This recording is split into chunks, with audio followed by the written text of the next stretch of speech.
자, 광야 어떤 곳입니까?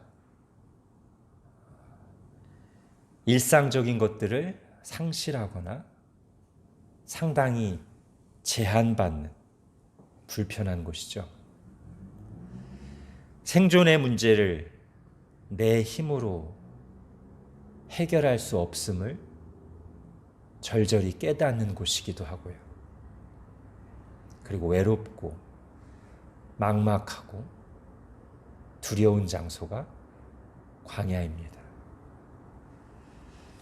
그래서 광야는 성경에서 고난을 상징하는 대표적인 이미지로 등장합니다. 구약 성경에 특히 광야 이야기가 많이 나오는데요. 그 중에서도 가장 대표적인 광야 이야기는 이스라엘 공동체가 함께 겪었던 출애굽 이후 40년간의 광야 생활이죠.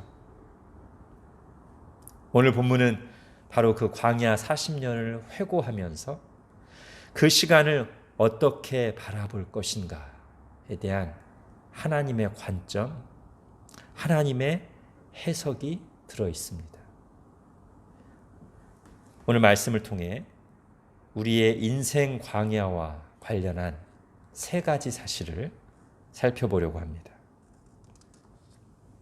우선 첫째, 성경은 당신의 백성을 이 광야로 이끄시는 분이 하나님이심을 분명히 밝힙니다. 자, 오늘 2절 말씀 볼까요? 2절. 내 하나님 여호와께서 이 40년 동안 내게 광야 길을 걷게 하신 것을 기억하라. 예, 너의 하나님 여호와께서 너를 광야로 인도하셨다는 겁니다. 15절도 보십시오.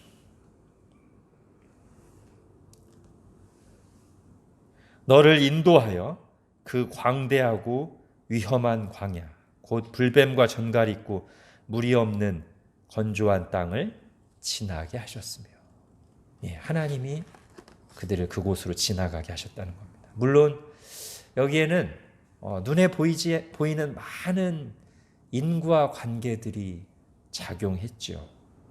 우리의 선택과 행동도 영향을 미쳤고 다른 사람들의 잘못도 있었으며 자연 현상이 포함되기도 합니다. 여러분, 모세가 미디안 광야로 쫓겨나서 40년을 광야에서 살게 된 데에는 여러 가지 복잡한 상황들이 얽혀 있습니다. 개인의 결단과 행동, 그리고 당시의 정치적인 상황, 그리고 생각지도 못한, 예상치 못한 사람들의 반응, 이 모든 것들이 다 어우러져서 인과관계로 작동을 해서 모세가 미디안 광야에 들어간 것이죠. 또 갈릴리 호수를 건너면서 제자들이 큰 풍랑을 만났습니다. 거기엔 자연 현상이 갑작스럽게 닥친 것이죠. 제자들은 그때 그 풍랑이 하도 급작스럽고 거세서 험해서 죽을 것만 같은 두려움에 빠졌습니다. 그런데 성경은 그 풍랑을 만났던 여정이 어떻게 시작되었는가를 이렇게 기록합니다. 마가복음 4장 35절. 그날 저물 때 제자들에게 이르시되, 누가요? 주님께서, 예수님이 제자들에게 이르시되 우리가 저편으로 건너가자 하시니, 예수님께서 가자고 하셨다는 겁니다. 그리고 풍랑을 만났다는 겁니다. 예수님이 그 배에 함께 계셨고요. 우리는 그 이야기의 결말도 알고 있습니다. 제자들을 큰 두려움에 빠뜨렸던 바람과 파도도 예수님의 통제 아래에 있었다는 것을 말이죠. 이것이 우리가 인생 광야를 지날 때 분명하게 생각해야 될 첫 번째 내용입니다. 우연이나 운명의 장난이 아니라는 것입니다. 모든 것이 실수가 없으신 하나님의 다스리심과 계획 아래에 있습니다. 우리를 향한 하나님의 선한 계획 속에는 광야도 포함됩니다. 하나님이 시작하셨고 하나님이 함께 하시며 하나님이 끝내실 것입니다.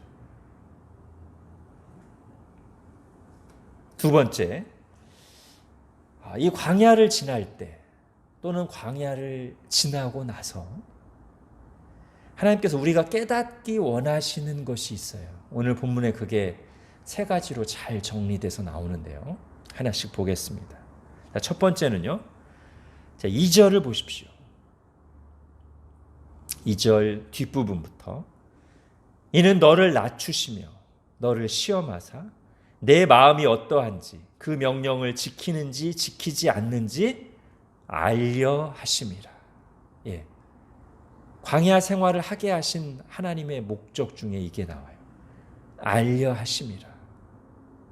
그런데 여기서 문장은 알려 하심이라고 나오지만 우리가 잘 알고 있는 하나님의 전지전능하신 성품과 성경 전체의 문맥을 따라서 이 알려 하심이라를 드러내려 하심이라고 해석해서 받아들일 수 있겠습니다. 그래서 바꿔서 말하면 이런 거예요. 자, 광야 생활을 하게 하신 하나님의 뜻은 너를 낮추시고 너를 시험하사 내 마음이 어떠한지 그 명령을 지키는지 지키지 않는지 드러내려 하심이라. 하나님은 이미 다 아시잖아요. 근데 아시는 것을 드러내시는 거예요. 우리 하나님의 이름 중에 하나는 드러내시는 하나님이십니다. 우리의 죄성과 연약함을, 감추인 어두움을 드러내십니다. 그리하여 우리가 장담하던 것들을, 우리가 의지하던 것들을 여지없이 무너뜨리십니다.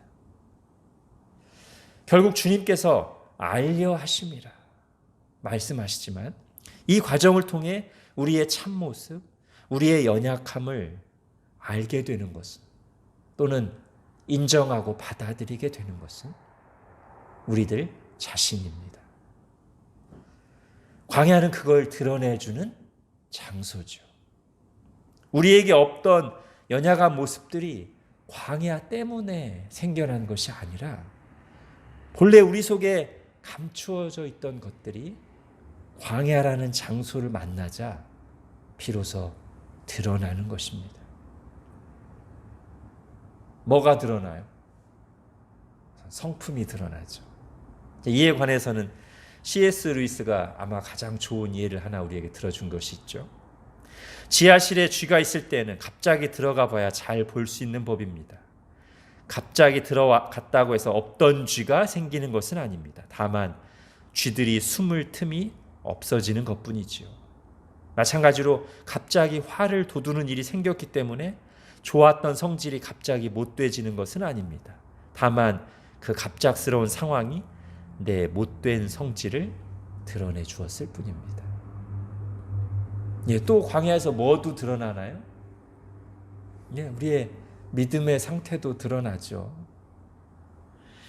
온실 속에서 아무 문제 없는 것 같고 하나님을 잘 믿는 것 같았지만, 믿음 좋은 것 같았지만 바깥에 내어놓으니 얼마나 연약한지 드러나고 얼마나 부실한지 드러나고 얼마나 실제적인 믿음이 없는지, 이론적인 믿음이었는지가 드러나곤 합니다. 물론 믿음이 있는 것이 드러날 때도 있어요. 또는 그런 과정을 거치면서 하나님을 의지하는 믿음이 말씀과 함께 우리에게 주어지고 그리하여 믿음이 성장하기도 합니다.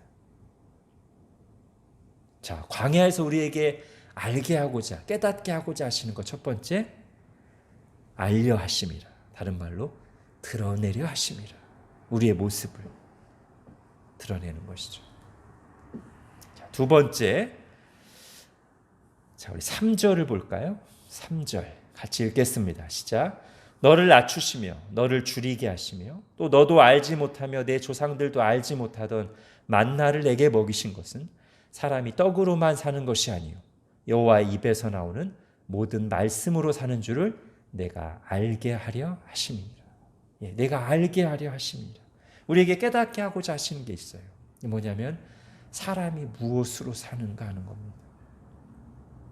여러분, 광야는 본질적인 것에 집중하도록 만들어주는 장소이기도 해요.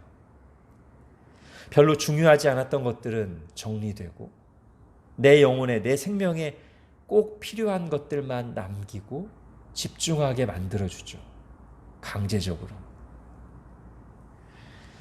용광로에서 불순물이 제거되고 순금이 나오듯이, 그리고 짙은 어둠 속에서 빛의 소중함을 더 분명하게 깨닫게 되듯이, 광야는 우리 인생에서 정말 본질적인 게 뭔지, 중요한 게 뭔지를 선명하게 해줍니다.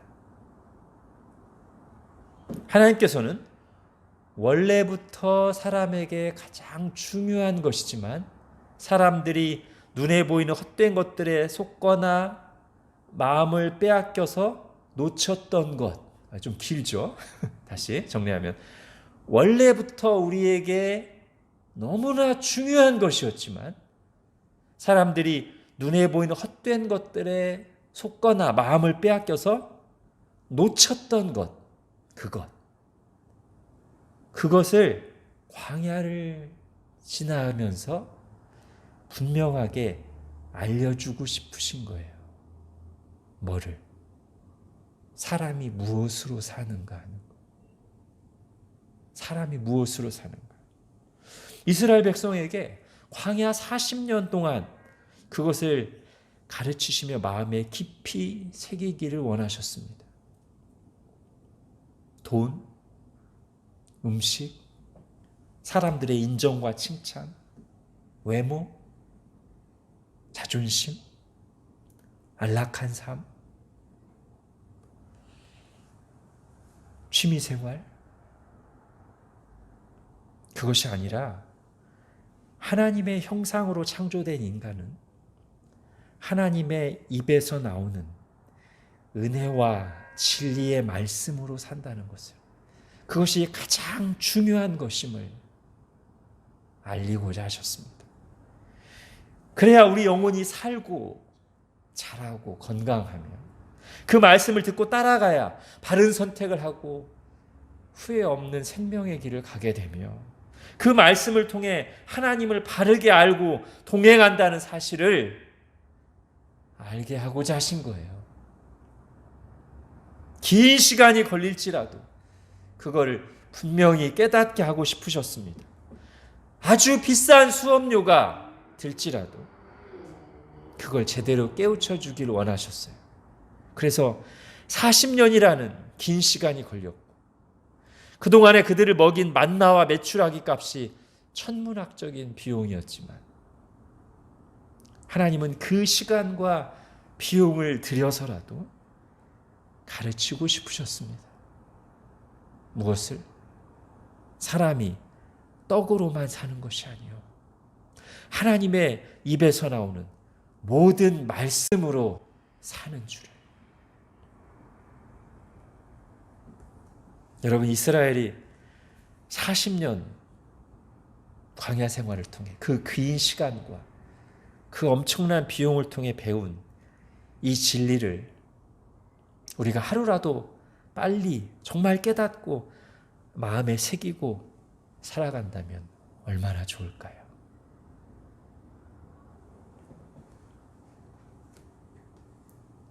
자, 세 번째, 하나님이 깨우치고 깨닫게 하기 원하시는 것 세 번째. 자, 4절을 보십시오. 같이 읽겠습니다. 시작. 이 40년 동안에 내 의복이 헤어지지 아니하였고 내 발이 부르트지 아니하였느니라. 자, 우리가 광야를 지날 때 그 광야의 어려움에 마음이 상하거나 압도당해서 잊어버리거나 놓치기 쉬운 것이 있습니다. 그게 뭐죠? 결코 당연하지 않은 하나님의 은혜가 그 광야를 지날 때 우리에게 주어지고 있다는 사실입니다. 매일 먹는 식사, 만나, 가끔씩 주어지는 고기 음식, 메추라기, 갈증을 채워주고 생명을 주는 물, 반석에서 솟아나오는 물, 보호하심과 인도하심, 불기둥과 구름기둥, 그리고 그때그때 찾아오시는, 주시는 주님의 말씀. 여러분, 이 중에 어느 하나도 당연한 것은 없습니다. 근데 오늘 본문에 보니까 그 외에 또 다른 은혜가 있었다는 거예요. 지나고 보니 알게 된 것인데, 이 거칠고 험한 광야 생활을 하는 동안에 놀랍게도 의복이 헤어지지 아니하였고 발이 부르트지 아니하였다는 겁니다. 잘 모르고 있었어요. 의복에는 수북이 광야의 먼지가 내려앉았고 발은 신경도 안 쓰고 살았을 테니까요. 그보다 더 중요한 다른 일들, 또 그때그때 닥치는 문제들에 신경 쓰느라 아마 의복과 발에 별로 관심을 쓰지 못했을 겁니다. 광야에서는. 근데 만일 옷마저 헤어지고 발까지 늘상 부르텄더라면 그들의 광야 생활은 얼마나 더 힘들고 고됐을까요? 전혀 생각지도 못했고 신경 쓰지도 않았고 감사한 적도 없이 지나왔는데, 이제 보니 잘 드러나지 않고 보이지 않는 곳들에도 결코 당연하지 않은 하나님의 은혜가 주어지고 있었다는 겁니다. 여러분, 하나님께서 이것을 말씀하신 이유가 무엇이겠어요? 생색내시려고? 아니죠. 우리가 가장 힘들다고 하는 그 시간에도, 우리가 눈치채지 못하고 있는 그때에도 하나님의 보이지 않는 은혜의 손길이 우리와 함께하고 있음을 깨닫게 하시려는 겁니다. 광야를 지날 때 하나님의 얼굴이 가려진 것만 같은 그때에도 결코 당연하지 않은 하나님의 은혜가 우리 삶에 계속되고 있었다는 것을 생각하게 하심으로 절망하지 않고 하나님을 바라보게 하시려는 것입니다. 자, 이제 큰 세 번째입니다. 제가 아까 오늘 이 광야에 관련해서 세 가지를 살펴본다고 했는데 중간에 또 다른 세 가지가 들어가기 때문에 헷갈려서 제가 정리하고 갈게요. 자, 큰 세 가지 중에 첫 번째가 우리를 이 광야로 인도하시는 분이 하나님이시다는 거였고요. 두 번째가 이 광야에서 우리에게 깨닫기를 원하시는 것, 깨닫게 하기를 원하시는 것이 있다. 근데 그게 세 가지였기 때문에 그걸 또 살펴봤고, 이제 마지막 큰 세 번째. 자, 이것입니다. 광야는 지나가는 곳입니다. 우리의 긴 또는 영원한 인생 여정에서 잠시 거쳐가는 장소가 광야입니다.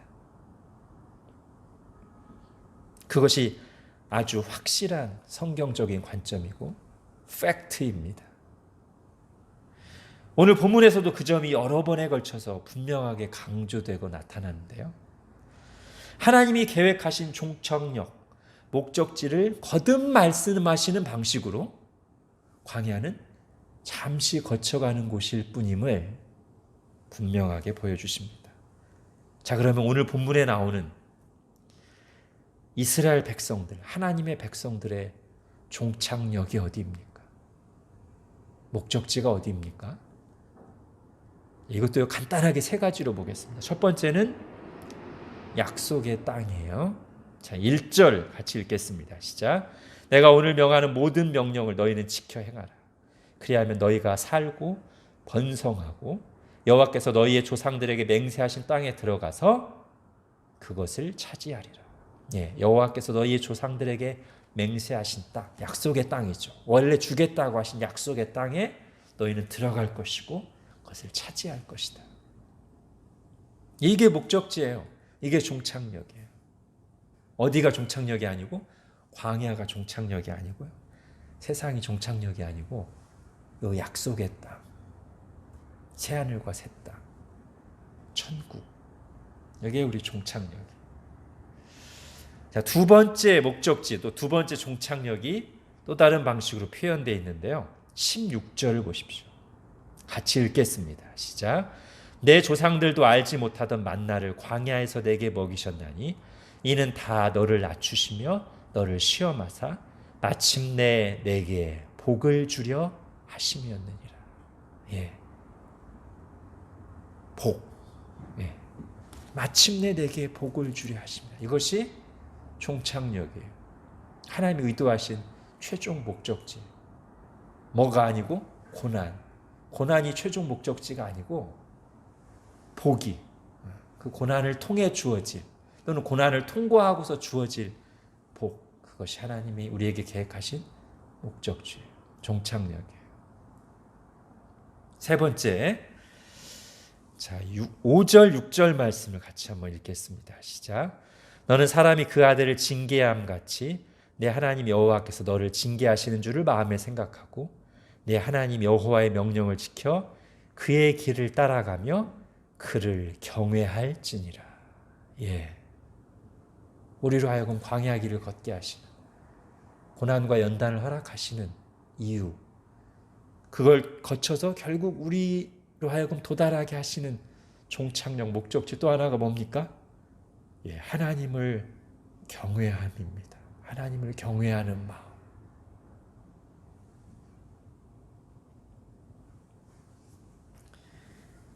이것이 우리를 향한 하나님의 계획이고 하나님의 뜻입니다. 거기로 이끌어 가시는, 즉 약속의 땅으로, 복으로, 하나님을 경외하는 신앙으로 이끌어 가시는 과정에 있는, 잠시 지나가는, 거쳐가는 곳이 광야입니다. 하나님은 이 사실을 거듭 우리에게 말씀해 주심으로써 우리에게 소망을 주고자 하십니다. 이제 마무리하겠습니다. 올해 우리는, 아니 전 인류가 코로나와 기후재앙으로 아주 힘든 시간을 보냈습니다. 또 개인이나 가정별로도 이런저런 고난들이 있는 분들이 계십니다. 이에 대한 구체적인 해석과 결산은 시간이 더 지나봐야 나올 것이고, 또 각 사람마다 각 사람을 향한 하나님의 뜻과 계획이 다양하겠지만, 하나님의 뜻 가운데 광야를 지나온 이스라엘에게 주신 오늘 말씀이 지금 우리에게도 적용되는 성경적인 원리라는 것은 분명합니다.